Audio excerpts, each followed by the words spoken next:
Throat cleared out. I want to talk a little bit this morning about why I believe that we should be really lifting up the nation of Israel, especially at this time. We see a lot of it on the news, but we also see on the news a lot of the pro-Palestinian marches. We see a lot of those that are defending Hamas and trying to blame it off on Israel. And I think we see a lot of misinformation and half-truths going out. And I would like to just kind of tie it into why I believe that Israel is so important. So I've got 3 or 4 different passages of scriptures I want to look at. The first one is in Genesis chapter 12, just 3 verses. Abraham is a descendant of Noah. And if you read the previous chapter here, you can see how that falls down. It's been about 365, 67 years, it's, from my math anyway, since the flood subsided. And Noah is still living up north of the Promised Land in Haran, and his family has been there, and God is calling Noah out to make a people for himself. Read with me just the first. Let's go to the first 4 verses. Chapter 12. Now the Lord said to Abram, "Go forth from your country and from your relatives and from your father's house to the land which I will show you. And I will make you a great nation, and I will bless you and make you your name great, and so you shall be a blessing. And I will bless those who bless you, and the one who curses you I will curse. And in you all the families of the earth shall be blessed." So Abram went forth as the Lord had spoken to him, and Lot went with him. Now Abram was 75 years old when he departed from Haran. What God is doing with Abram right here is he is bringing Abram out of his homeland, and he is bringing him down into the land of Canaan, and he is about to show him the land that he has promised to give him. Abram is married, his wife is Sarai, and they have no children, but he has promised to make him into a great nation. He has also made the promise in this that still stands, I believe, today, that I will bless those who bless you, and the one who curses you shall also be cursed.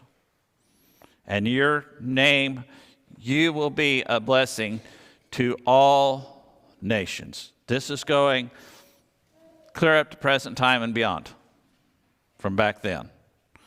Go to the second passage of Scripture, just the next chapter, verses 13, verses 14 through 18. Abram and Lot both became very wealthy as they ventured into the new land. They had a lot of livestock, they had a lot of servants, and they became so big within themselves that it was hard for them to be sustaining themselves together. So Abram says to Lot, he says, "Lot, we need to split up because our herdsmen are fighting with one another. The land is not quite sufficient to take care of both of our herds." So Abram turns to Lot and says, "You pick where you want to go. And whichever way you go, I will go the opposite direction." And so, if we remember right, we see that Lot looked at the valleys of Sodom and Gomorrah and said, "Boy, that's a fertile place. I'll take all my stuff and I'll go that direction." And so Abram went the other direction. Now this is the response of the Lord to Abram. Verse 14. "And the Lord said to Abram, after Lot had separated from him, now lift up your eyes and look from the place where you are, northward, southward, eastward, and westward. For all the land which you see, I will give to you and your descendants forever. Not for the rest of their lives, but forever. And I will make your descendants as the dust of the earth, so that if anyone can number the dust of the earth, then your descendants can also be numbered. Arise, walk about the land through its length and its breadth, for I will give it to you. Then Abram moved his tent and came and dwelt in the oaks of Mamre, which are in Hebron, and there he built an altar to the Lord. The Lord spoke to Abram. He says, look in every direction. He says, everything that you can see and everything that you can walk on, I'm giving to you and to your descendants. Now remember, he still hasn't had any kids. And he's promising the promised land to them. And he says, I want you to walk and travel all of this land, and I'm going to give it to you and to your descendants forever. It's always going to be, in God's eyes, your land. It's not something that's going to be taken away from you, per se. In God's eyes, this is the promised land. Go over to the next chapter. Chapter 15, verses 18 through 21. God has now promised that Abram would have a son. He's 80 years old. Sarah is 70. And he is promising a son to Abram. Verse 18. On that day, the Lord made a covenant with Abram, saying, to your descendants I have given this land, from the river of Egypt as far as the great river, the river Euphrates, the Canaanite, the Kenizzite, and the Cadmonite, and the Hittite, and the Perizzite, and the Rephaim, and the Amorite, and the Canaanite, and the Girgashite, and the Jebusite. Those are the ones who lived in that area. He says, I'm going to give this land to you. It's going to be the promised land from the river, great river of Egypt, not the Nile, but the great river of Egypt, to the river Euphrates. Bailey, will you put the map up for me, please? I encourage you to look this up. The southern border of what God had picked out for him came right in about right there and went all the way down into the heart of Saudi Arabia. God says that's going to be your southern border. The northern border come clear up here, just right through the top part of Syria, right through the center of Iraq, down through there. Now, I know you can't see this very well from there, but look at all of this area that God promised to Israel. Now then, see this, if you can see this little bitty sliver right here, that's Israel. When you look at what God had promised to what they have right now, whenever they came into the promised land and inherited it and took it over, they had a big portion of this, but there was still land to be had. But it come right down through Iraq into Saudi Arabia. Now then, think about this. If Israel was that big today, would anybody be messing with them? You think about all the oil that's in Saudi Arabia and all in that area and the wealth that is there and that much land. Nobody would be messing with them. Surely not just some little bitty sliver in the bottom part where Gaza is, where the Hamas is, trying to take it away.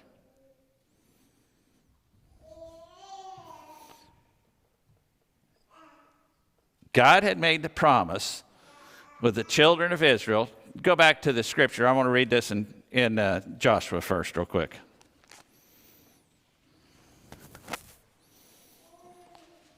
Joshua, the 23rd chapter.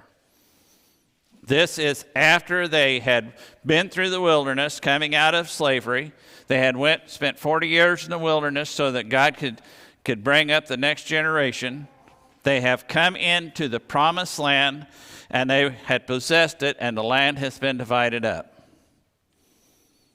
But they only divided up the portions that each family and each tribe could inherit. He didn't give them land beyond what they could use, but he gave them all the land that they needed and all the land that they could utilize at that time. Verse 1, 23. Now it came about after many days when the Lord had given rest to Israel from all their enemies on every side, and Joshua was old, advanced in years, that Joshua called for all Israel, for their elders, and their heads and their judges and their officers, and said to them, I am old, advanced in years, and you have seen all that the Lord your God has done to all these nations because of you. For the Lord your God is he who has been fighting for you. See, I have apportioned to you these nations which remain as an inheritance for your tribes, with all the nations which I have cut off from the Jordan even to the great sea towards the setting of the sun. And the Lord your God, he shall thrust them out from before you and drive them from before you, and you shall possess their land, just as the Lord your God promised you. Be very firm then to keep and do all that is written in the book of the law of Moses, so that you may not turn aside from it to the right hand or to the left, in order that you may not associate with these nations, these which remain among you, or mention the name of their gods, or make anyone swear by them, or serve them, or bow down to them. But you are to cling to the Lord your God as you have done to this day. For the Lord has driven out great and strong nations from before you, and as for you, no man has stood before you to this day. One of your men puts to flight 1,000, for the Lord your God is he who fights for you, just as he promised you. So take diligent heed to yourselves to love the Lord your God. For if you ever go back and cling to the rest of these nations, these which remain among you, and intermarry with them so that you associate with them, and they with you, know with certainty that the Lord your God will not continue to drive these nations out from before you, but they shall be a snare and a trap to you, and a whip on your sides, and thorns in your eyes, until you perish from off this good land which the Lord your God has given to you. Joshua, if you remember, whenever he came into the promised land, he was already 80 years old. Joshua and Caleb were the only two of the original spies that went into the promised land the first time and came back and says, God will give it to us, we need to take it. But the other 10 spies says, oh, we're like grasshoppers in their sight, and they're big, and we're just going to be devoured. It's going to be a bloodbath, and we're going to furnish the blood if we go in now. And so they discouraged all the people, and that entire generation, older generation, says, we won't go. You can't bring us here. Did you just bring us out here to die? And at that point, God says, because of your disobedience, everyone who is over the age of 20 will not enter into the promised land. But you will die off, and I will bring the next generation in. That's why they wandered around the wilderness for 40 years, waiting for that older generation to die off. When they came into the promised land, they took over sections, and they were to drive everybody completely out. They weren't to leave any of them. They were to drive everything out so that they would not be intermingling and intermarrying and entertaining the pagan gods of that people. At this point, whenever that I read, Joshua is now old. They have all received enough of the inheritance to fully sustain themselves and be prosperous where they're at. And if you look at a map of what the original land was, go back to the map for a second, Bailey, if you would. Instead of this little sliver right here, they had land that went clear down in here, clear up into Iraq. They inherited a large portion of it. God's promise to them was that so long as you obey me, so long as you completely drive out, so long as you follow the law of Moses, I will keep driving out peoples in front of you and give you more and more and more. But you're not to intermarry. You're not to entertain their gods. You're not to entertain their ways. You're not to do anything but to serve the Lord your God and to obey the law of Moses. So how did they get from having all of that land to that little sliver? They disobeyed. They quit driving them out. They started intermarrying. It wasn't that long.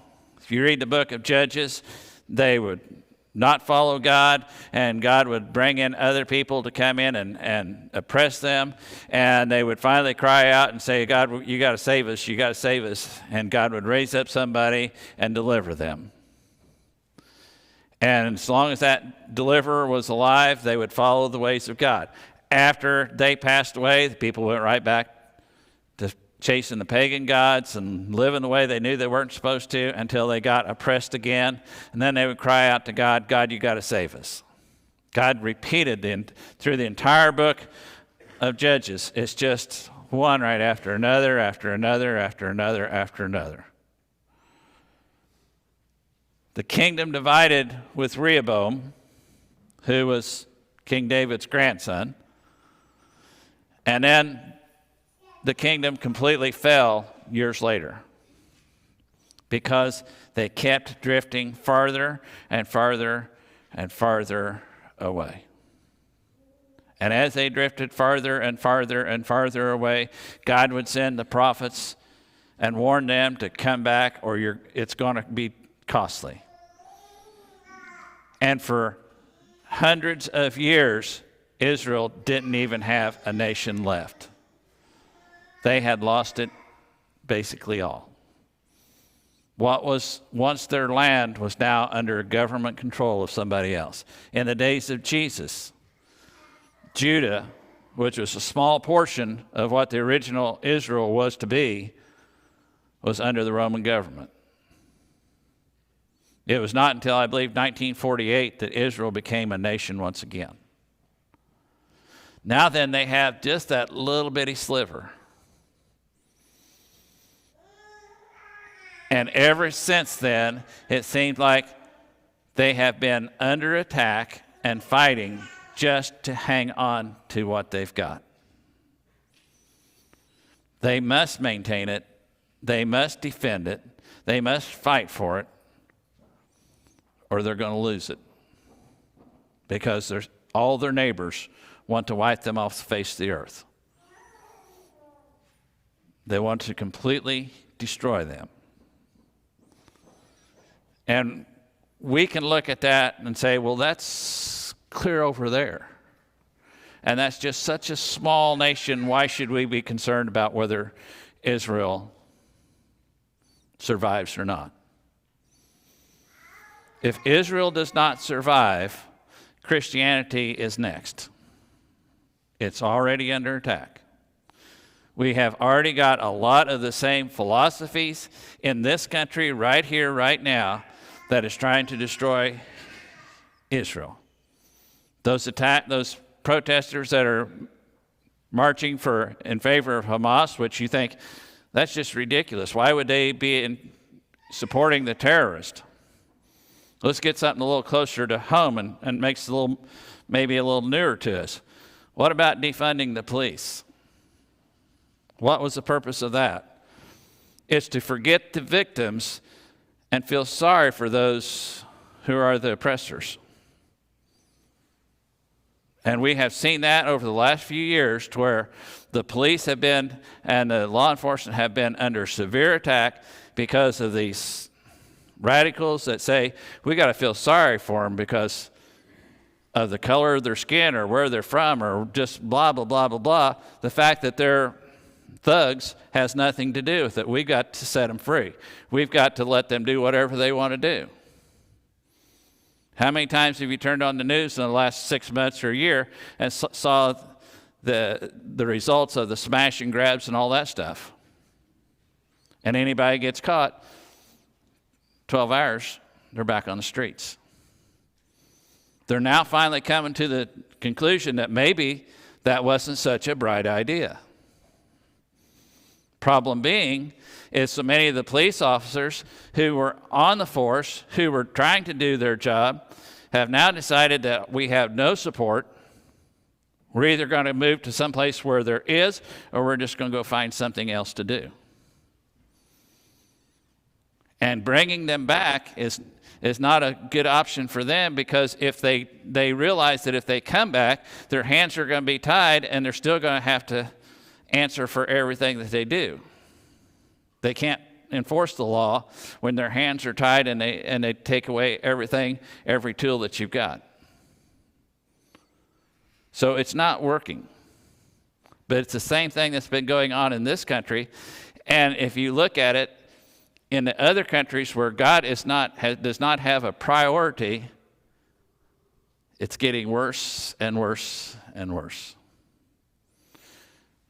The success that the terrorists have in that little nation of Israel that is left is going to embolden them to take all Christian values, especially with America first. That's why we really need, in my opinion, to support Israel. Now, as I was putting this together, I thought, is this too political? Maybe it is. But let's look at it on a spiritual level. Let's assume that all of this area that I outlined before, all of that big area was what God had in store for you. God says, this is what I want to do with your life. I want to give you, I want to bless you. I want to just really make your life completely full. I just want to let you be a person that others see God whenever they see you. I want to just bless you with health. I want to bless you with happiness. I want you to bless you with prosperity. I want to bless you in so many ways that you can't even imagine all the ways that I want to be God for you and just make your life wonderful and give you peace and fulfillment and purpose. But in return, I just want you to obey me. I want you to honor me as the God above all gods. I want you to live and walk and follow me. And for that, all of this is yours. And if that's not enough, I'll add more to it. That was the promise he made to Israel. And what did Israel do? They looked around at all the other stuff that they didn't have and they didn't need, and they decided they lusted after that, and they went chasing after it. And as they chased after the things that they shouldn't have been chasing after, as they began to seeking out the things they shouldn't have been seeking out, as they began to settle for bologna instead of prime rib, God started just taking all that stuff away. It wasn't so much God taking it away as it was them giving it up. Now then, all they've got left is that little sliver. That same principle applies in our life. God has got so much that he wants to do with us, for us, and through us. But it's all going to be dependent upon how obedient and how willing we are to trust him, to follow him, and to love him. Now, a lot of times in our lives, we make mistakes that we can't undo. We can be forgiven of, but we can't undo. And so we take what we have left once we come to our senses and we turn back to God and we say, Lord, I am sorry. I have sinned. I have failed you. I have failed myself. I have failed my family. I've failed everybody. But I want forgiveness from you, and I want forgiveness from them, and I want to just take what I have left and serve you.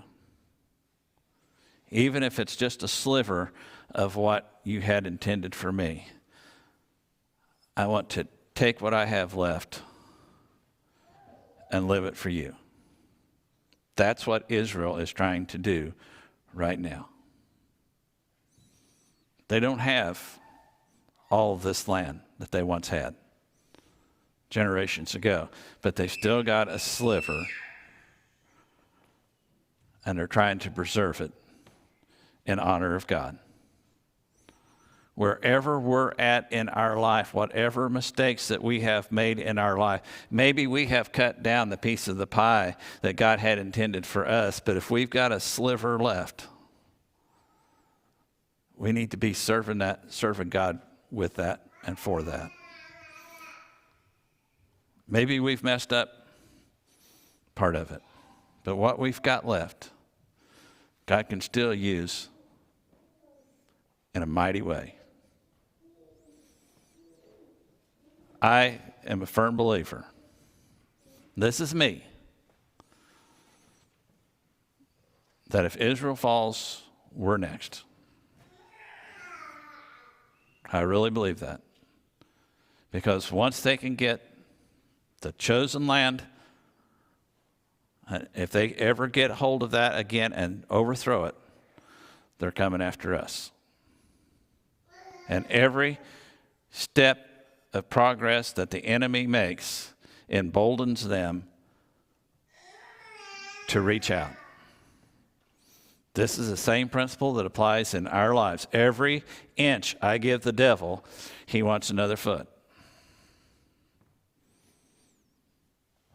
So I must do battle with what I have.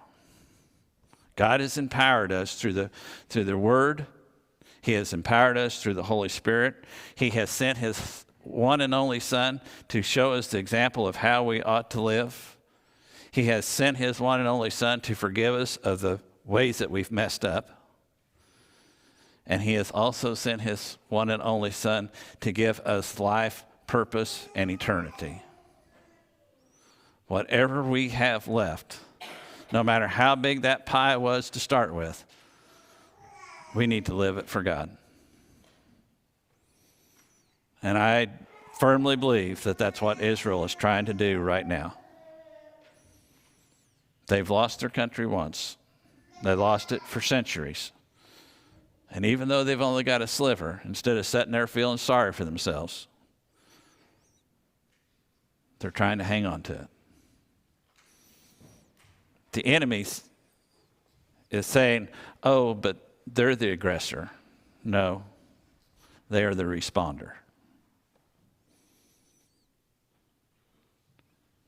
We have too many times in our own country, in the last 40, 50 years especially, every time someone say, well, you can't do that because that's bringing God into the community, into society, and the church too often times it says, well, I'll just quit bringing it out into society, and I'll try and keep it right here inside the walls of the church. I'll try and keep my faith right here where it's protected so I don't offend anybody on the outside. And look what church growth has done over the last 40, 50 years. While we're not offending anybody, we're not reaching anybody. We're not using what we have left. And it's time we stand up and do. I really believe that.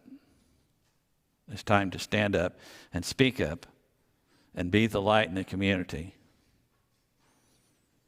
To hang on to what we've got to offer somebody else life eternal. To offer them the peace that only God can give. The world has all these things that they're trying to throw at you, saying, oh, this is the way, you got to have this. But if it's not Jesus, that's not what you got to have. Let's pray for the nation of Israel. Not so much at what they've lost, but what they've got left. And let's see ourselves. At times, I feel like that sliver is maybe a little bit bigger than what I've got left, because I've thrown so many opportunities away. But it's time to stand up and start defending what I do have and living for it and taking the stand for Christ. This morning, as we have gathered here for worship, I pray that we will realize that what's going on clear over there, 8 hours away, affects what's going to be happening right here. Their success is going to enhance our success. Their failure is going to lead to ours. That's why I believe we need to really be praying for them.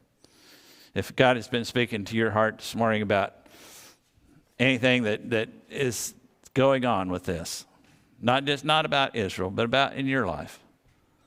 Maybe you've missed many opportunities. Maybe you've put it off. Maybe you've just not done what you felt like you really should be doing because you just, whenever you're looking for a cheap excuse, they come plentiful and they come easy. But instead of making more excuses, let's start accepting what God has already done. Say, Lord, if this is what you want, here I am. Let me make the most of what I have for you. As we stand to sing the hymn of invitation this morning, let God speak to your heart and then put feet on it and respond. The hymn of invitation is Shall We Gather at the River, number 687.